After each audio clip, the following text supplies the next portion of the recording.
Salut les millionnaires, bienvenue sur cette nouvelle vidéo dans laquelle je vais t'apprendre à gagner de l'argent. Le nerf de la guerre dans cette société, comment gagner de l'argent, une question que beaucoup de personnes se posent. Donc tout d'abord, si ce n'est pas déjà fait, je t'invite à te procurer ce livre, je te l'offre, mon livre papier des bancs de la fac à l'indépendance financière. Plusieurs milliers de lecteurs l'ont déjà lu, donc tu pourras le récupérer gratuitement, tu as juste à payer les frais de livraison dans la barre de description ci-dessous. Lis bien également la barre de description puisque j'ai un petit cadeau pour toi, je t'en dis pas plus, le contenu est secret volontairement, mais c'est dans la barre de description. Et si ce n'est pas encore déjà fait également, n'hésite pas à t'abonner à la chaîne YouTube pour recevoir en avant-première toutes les prochaines vidéos. On est plus de, je ne sais plus combien de personnes sur la chaîne YouTube, des dizaines de milliers, donc ça fait super plaisir. Abonne-toi et tu recevras en avant-première toutes les prochaines vidéos. Donc, comment gagner de l'argent? Ça t'intéresse. Ça, j'en suis certain que ça t'intéresse. Tout le monde veut gagner de l'argent dans cette société, en gagner plus ou tout simplement en gagner quand on n'en gagne pas du tout à la base. Donc, je vais te donner 5 concepts qui sont importants à assimiler lorsque l'on souhaite faire de l'accumulation de richesse, qu'on souhaite créer de la richesse pour sa propre personne. Très important à maîtriser et à comprendre. Le premier concept, ça va être comme ils disent les ricains aux States, ils disent le « what's in it for me ». Qu'est-ce qu'il y a pour moi à l'intérieur? Ce qui en découle, c'est que vous devez créer de la valeur pour les autres. Vous avez peut-être déjà entendu parler de ça. Vous savez, les gens qui sont, je ne vais pas faire encore de généralité, mais les gens pauvres, quand on leur pose des questions sur les riches et qu'on leur dit qu'est-ce que vous pensez des riches? De temps en temps, on peut voir ce genre de réponse qui est oui, les riches, ils ont volé l'argent du peuple, ou si tu es riche, c'est que tu as fait le mal, ou que tu es un voleur, ou tu es un escroc, ou que tu as pillé ton peuple, ou bref, tu n'es pas quelqu'un de bon, tu es quelqu'un de mauvais.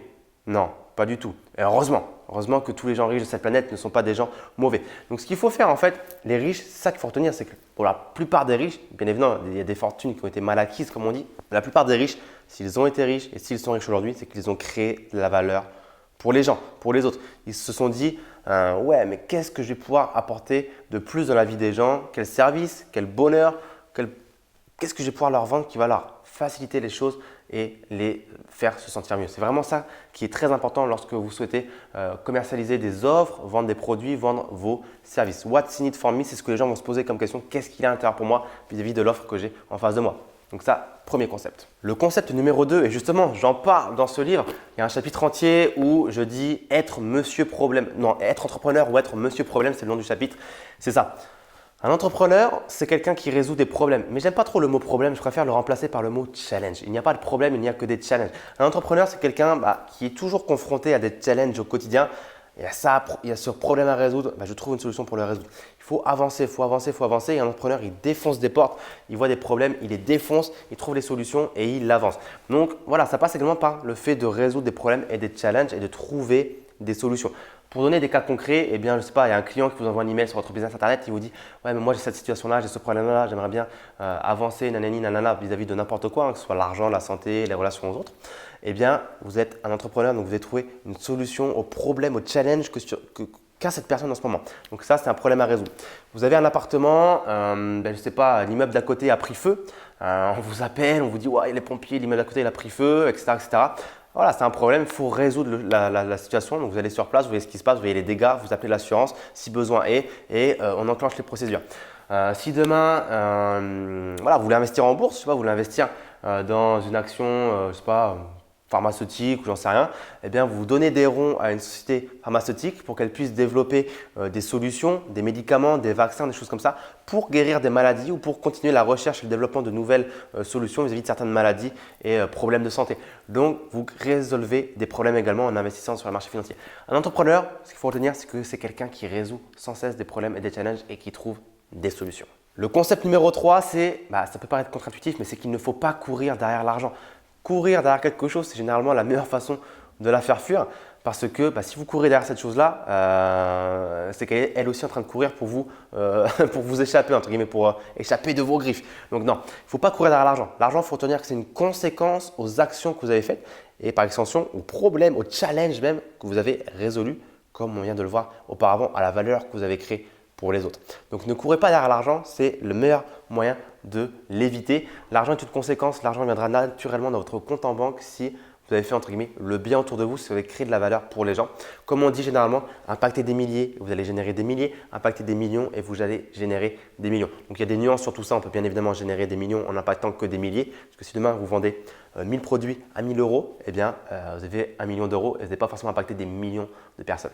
Mais l'idée en tout cas, elle est là, c'est que ne courez pas derrière l'argent, sinon il risque bien de vous fuir lui aussi. Le concept numéro 4, c'est, on va dire une petite dualité, c'est acheter bas, vendre haut, payer tard, encaisser vite. Donc pourquoi? Par exemple, l'immobilier ou les marchés financiers, voilà, l'idéal c'est d'acheter bas, en dessous de ce que ça vaut réellement sur le marché et de revendre plus haut, donc plus haut que ce que ça vaut réellement sur le marché et d'encaisser une plus-value sur vos actions, sur votre bien immobilier. Donc c'est comme ça qu'on peut créer de la richesse, que beaucoup de millionnaires sont devenus millionnaires en ayant de la richesse entre guillemets invisible ou non taxable qui se manifeste par du patrimoine, par du capital latent en plus-value qui est là, qui est présent, mais qui n'est pas encore avéré parce que soit ils ont investi dans des biens immobiliers qui ont pris de la valeur, donc il y a un capital qui s'est créé, une plus-value qui s'est créée mais qui est non taxable parce que tant qu'on n'a pas revendu, on n'est pas taxé. Et pareil pour les actions, si on avait bien acheté des actions et qu'elles se sont valorisées, on a un capital qui est là, un capital financier, une plus-value financière qui s'est créée mais qui n'est pas forcément encore imposée parce qu'on n'a pas encore revendu. Donc acheter bas, vendre ou pas, haut, c'est important également pour créer de la richesse. Gagner de l'argent, ce n'est pas simplement gagner de l'oseille sur le compte en banque, créer des euros, des revenus, des salaires, des dividendes, des choses comme ça. C'est vraiment créer de la richesse entre guillemets invisible, non palpable immédiatement via du capital qui se crée, qui se génère, qui est là, qui se génère via l'augmentation de la valorisation de vos actifs. Donc ça, c'est le premier point. L'autre dualité, c'était payer tard, encaisser vite. Alors, si vous avez des clients, l'idéal, c'est que vos clients ils vous payent le plus rapidement possible, que vous encaissiez vite l'oseille, histoire d'avoir de la trésorerie. Et vous, à côté, c'est de payer tard, entre guillemets. Alors, je ne dis pas qu'il faut payer tard les gens dans un but malhonnête, parce que c'est relou quand on nous doit de l'argent et qu'on nous paye tard. Non, c'est chiant, le mec, on doit courir après lui pour qu'il nous paye notre oseille. Mais c'est de négocier des délais de paiement. C'est encore quelque chose de très différent. Supposons que vous aviez des fournisseurs ou que, j'en sais rien, vous avez des gens auprès de qui vous pouvez négocier des délais de paiement. Eh bien, la trésorerie sera toujours mieux chez vous que chez le compte en banque de votre fournisseur, de je ne sais qui. Si c'est possible de mettre en place ce genre de choses, c'est excellent parce que votre trésorerie pourra vous servir à faire d'autres choses. Donc, il faut bien anticiper le fait que ce sont des dettes que vous devez. Ce n'est pas parce que vous payez plus tard que c'est effacé la dette, mais différer le paiement de vos potentielles charges est quelque chose également qui va favoriser votre trésorerie et qui peut être intéressant pour vous. Donc, certains ne sont pas familiers avec ça parce qu'ils se disent « ouais, moi quand j'ai une dette, j'aime bien la payer vite, comme ça moi c'est réglé, ça ne me combre pas l'esprit, je ne suis pas stressé ». Mais sachez qu'en tout cas, c'est également une stratégie que beaucoup de millionnaires vont utiliser dans leur entreprise pour différer le paiement de certaines choses telles que des impôts des fournisseurs ou des choses de ce type-là. Cinquième et dernier concept, c'est concernant la dette. Soyez intelligent au sujet de la dette. La dette n'est pas une mauvaise chose. Encore une fois, si on parle à des gens qui sont peu éduqués financièrement et que vous leur posez la question de la dette, d'être endetté, d'avoir des emprunts, d'avoir des crédits sur votre tête, ils vont vous dire « mais non, c'est pas bien ça, c'est dangereux. Je suis endetté, c'est-à-dire que je dois de l'argent à quelqu'un. En plus, c'est peut-être 100 000, 200 000, 300 000, 500 000, 1 million d'euros. Moi, je ne pourrais pas vivre avec ça, je serais stressé. C'est pas bon d'être endetté, tout le monde le sait. Et d'ailleurs, certains vont vous dire « mais mec, si tu es endetté, c'est que tu es pauvre. Pourquoi tu me dis que tu es millionnaire, tu es endetté ?» Non, c'est que tu es pauvre. Donc, il faut faire la nuance entre la mauvaise dette et la bonne dette. La mauvaise dette, c'est la dette de merde que tu vas faire pour acheter une Porsche Cayenne, pour acheter un voyage, j'en sais rien ce que tu veux, mais c'est la mauvaise dette pour financer des passifs. La bonne dette, c'est ce qui te finance des actifs tels que de l'immobilier. Par exemple, c'est malheureusement en France, et plutôt heureusement, j'ai envie de dire, on ne peut financer que de l'immobilier à crédit. Tout ce qui est marché financier, on ne peut pas le financer à crédit. Heureusement, car sinon beaucoup de fortune serait dilapidée. On peut simplement financer des SCPI, l'immobilier papier à crédit. Mais là, c'est encore autre chose, c'est de l'immobilier papier. Mais c'est de la bonne dette. C'est ça que je veux dire. Vous financez des actifs, donc potentiellement des biens qui vont vous générer des revenus déjà et potentiellement également se valoriser. Donc comprenez que la dette est un outil à votre service et en effet, vous pouvez être millionnaire et être endetté. Si par exemple, vous avez, je sais pas, 3 millions de patrimoine et vous avez 1 million d'euros de dette, eh bien vous avez un excédent, vous avez un patrimoine net de 2 millions d'euros, vous pesez 2 millions de patrimoine net et donc vous êtes millionnaire en effet avec 1 million. Donc ça peut faire peur aux gens de se dire, ouais, tu as 1 million de dette, c'est chaud. Mais c'est de la bonne dette et ça va se rembourser grâce, comme on l'a déjà vu dans d'autres vidéos, aux locataires qui vont rembourser pour vous le prêt immobilier à la banque. Donc pour conclure cette vidéo, je vais te donner quelques idées que tu pourras utiliser pour commencer à gagner de l'argent tout de suite. Je vais l'orienter vraiment business internet puisqu'aujourd'hui je pense que faire un business sur internet c'est vraiment la plus simple des façons pour toi de commencer à générer tes premiers revenus et à gagner de l'argent le plus vite possible. Donc qu'est-ce que tu peux faire pour commencer à gagner de l'argent sur internet? Tu peux commencer à proposer tes services par exemple sur des sites tels que Upwork ou Fiverr. Si tu as des compétences que tu peux monétiser, tu peux commencer par monétiser tes compétences sur ça, sur ces sites-là. C'est un site où ça met en relation des prestataires avec des gens qui ont besoin de ce service que tu vas proposer. Tu peux également, par exemple, écrire un e-book ou un livre papier et le mettre à la vente sur Amazon, sur Kindle, sur CreateSpace, l'outil d'Amazon où tu vas vendre tes livres à la demande sans risque et profiter du référencement naturel de Amazon. Tu peux également lancer une chaîne YouTube ou lancer un blog sur lequel tu vas proposer des offres en affiliation. Donc pour ça, je peux te proposer d'aller sur le site Clickbank où tu vas pouvoir récupérer plein d'offres en affiliation, choisir celle qui te paraît la plus pertinente, regarder combien le vendeur te reversera de commission et commencer à rédiger du contenu soit sur YouTube, soit sur ton blog, sous la façon qui t'arrange le plus, que tu préfères le plus et commencer à glisser des liens d'affiliation pour ces produits. Tu peux également faire de l'achat et revente de noms de domaine, repérer des noms de domaine qui pourraient être intéressants, les acheter, ça ne coûte pas très cher un nom de domaine et ensuite les revendre ou directement aller démarcher des gens qui pourraient être intéressés par le nom de domaine que tu as acheté pour leur revendre plus cher et faire une plus-value. Aux États-Unis, par exemple, on a un site qui s'appelle Craigslist. C'est un site un peu comme Le Bon Coin en France où il y a une rubrique gratuite où les gens en fait ils abandonnent ou ils donnent des objets dont ils n'ont plus besoin ou ils ne veulent pas s'en occuper, les revendre, etc. Et aux États-Unis, ce qu'ils font les gens, c'est qu'ils vont sur cette partie-là, ils prennent les choses, ils les remettent en condition, ils les retapent un petit peu ou ils font un petit travail de mise en valeur, en tout cas de valeur perçue pour faire des belles annonces et le revendre et ils font leur plus-value comme ça. Tu peux également faire la même chose que les mecs aux States, faire pareil sur Le Bon Coin. Moi, c'est ce que je faisais en fait. Je t'explique ça en plus dans mon livre au tout début. Quand j'étais jeune et que j'avais pas d'oseille et que je voulais en faire un petit peu, ce que je faisais, c'est que quand je faisais les courses avec mes parents, à Leclerc, à Carrefour, tout ce que tu veux, je repérais des produits dans les rayons je me disais, mais tiens, ça pourrait peut-être intéresser des gens. Et je prenais des photos dans le rayon du produit, j'allais sur Le Bon Coin le soir même, je mettais l'annonce avec un titre, un descriptif, je mettais un prix bien évidemment plus élevé qui prenait en compte également les frais de port parce que potentiellement il fallait l'envoyer je ne sais pas où en France. Et si j'avais un client, j'allais à Leclerc acheter le produit et je prenais ma marge et j'encaissais. Donc je ne suis pas en train de te dire que tu vas faire des millions avec ce genre de choses.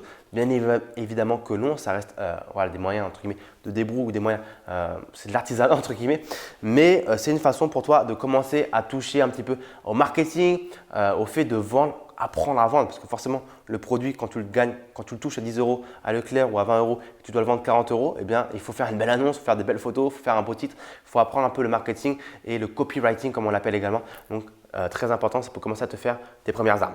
Tu peux également gérer les réseaux sociaux de sociétés qui sont old school. On connaît plein de sociétés aujourd'hui qui sont encore old school, qui n'ont pas forcément fait la transition parfaitement sur les réseaux sociaux, ou du moins qui ont essayé mais qui ne comprennent rien, qui n'ont pas le temps ou qui n'ont pas de staff qui est formé pour gérer ça. Tu peux gérer les réseaux sociaux de ce genre de société puisque je suppose que si tu me regardes aujourd'hui, tu es plutôt un profil jeune, dynamique et que tu es né dans les réseaux sociaux. Tu connais parfaitement ce que c'est, tu sais Facebook, tu connais Instagram, tu sais comment ça fonctionne et tu auras certainement une valeur ajoutée à apporter aux entreprises et pour lesquelles tu pourras leur facturer de façon récurrente un montant chaque mois, 100, 200, 300, 500, 1000 € en fonction de ce que tu leur proposes et ça peut être très intéressant. Une dernière idée comme ça qui me vient également en tête, devenir virtual assistant. Sur les sites comme je t'ai dit tout à l'heure, Fiverr, Upwork, tu mettre une annonce pour être virtual assistant et faire un peu tout et n'importe quoi pour des gens qui ont besoin de services. Donc ça peut être vraiment, je ne vais même pas te donner d'exemple parce que virtual assistant, comme son nom l'indique, tu as un assistant virtuel. Donc un assistant par définition, il fait à peu près tout et n'importe quoi. Mais ce sont déjà des idées pour toi aujourd'hui, commencer à gagner de l'argent et à te familiariser avec les outils d'internet qui sont disponibles, l'affiliation, l'achat-revente, la création de valeur via le copywriting, des choses comme ça. Même si tu ne vas pas faire des tonnes et des cents, des milliers et des cents plutôt, et gagner beaucoup d'oseille, ça va te familiariser.